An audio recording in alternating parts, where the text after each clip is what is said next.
పంచు డైలాగులతో ఎప్పుడు ముందుండే బండ్ల గణేష్ ఈరోజు పార్లమెంటు అభ్యర్థిత్వానికి తన అప్లికేషన్ సమర్పించాడు. మరి సినిమాలు వదిలేసినట్ట, రాజకీయంగా ముందుకు పోతున్నట్ట. ప్రస్తుత సీఎం రేవంత్ రెడ్డి రిజైన్ చేసిన మల్కాజ్గిరి పార్లమెంటునే తాను పోటీ చేస్తానని చెప్పి వాళ్ళ అభ్యర్థిత్వాన్ని సమర్పించాడు. ప్రస్తుతం బండ్ల గణేష్ మనతో ఉన్నారు. మీరు రాజకీయంగా ముందుకు పోవాలని చెప్పి సినిమాను వదిలేసి వచ్చినట్టు అనుకోవచ్చా? నేను సినిమా తీసి 7 ఏళ్ళు అయింది సార్. 7 సంవత్సరాల కింద టెంపర్ సినిమా తర్వాత సినిమాలు తీయలేదు. మా వ్యాపారం పౌల్ట్రీ. నాకు రాజకీయాలు అంటే ఇంట్రెస్ట్. నేను 2018 నుంచి చాలా సీరియస్గా పాలిటిక్స్లో ఉన్నా.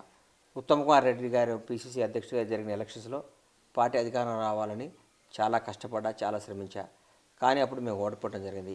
నిరుత్సాహపడ్డా, బాధపడ్డా, దిగులు పడ్డా. ఈంద్రాడు ఆయన కాంగ్రెస్ పార్టీ గెలవలేదనుకున్నా.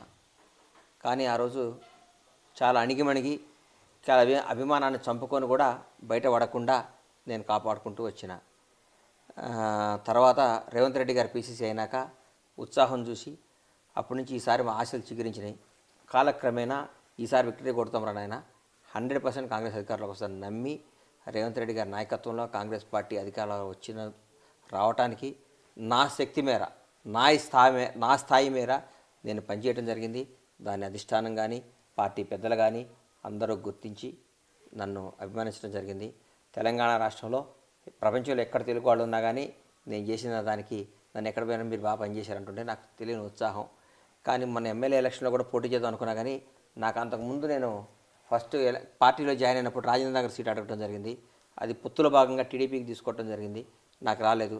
నెక్స్ట్ టైం మొన్న అంటే మీరు రాజకీయాల్లో ఓనమాలు కూడా నేర్చుకోలేదు. సర్పంచ్ కానీ, వార్డు మెంబర్ కానీ, మిగతా అంటే ఎంపీటీసీ, జెడ్పీటీసీ, ఎమ్మెల్యేగా ఎక్కడ కూడా మీరు ఏ అటెండెన్స్ చేయలేదు.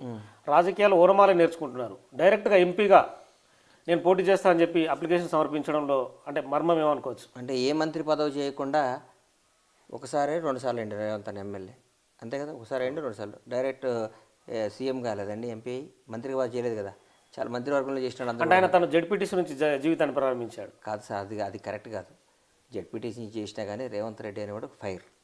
రేవంత్ అన్న ఒక బండ్ల గణేష్ కూడా ఒక ఫైర్ అనుకోవచ్చు, ఒక ఆటం బాంబు. రేవంత్ అన్న ఎవరికైనా ఏ పదవికైనా సమర్థత. నాకు పార్లమెంటు నన్ను ఎమ్మెల్యే చేయాలనుకున్నా, కానీ పార్లమెంటు పెద్ద పార్లమెంటు, నాకు అవకాశం వస్తే భారతదేశంలోనే పెద్ద అవకాశం వస్తే బాగుంటుంది. దీన్ని ఎందుకు అడగకూడదు?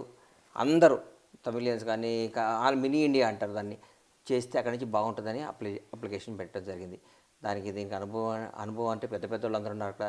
చాలా మంచి మంచి నాయకులు ఉన్నారు, గొప్ప వాళ్ళందరూ ఉన్నారు.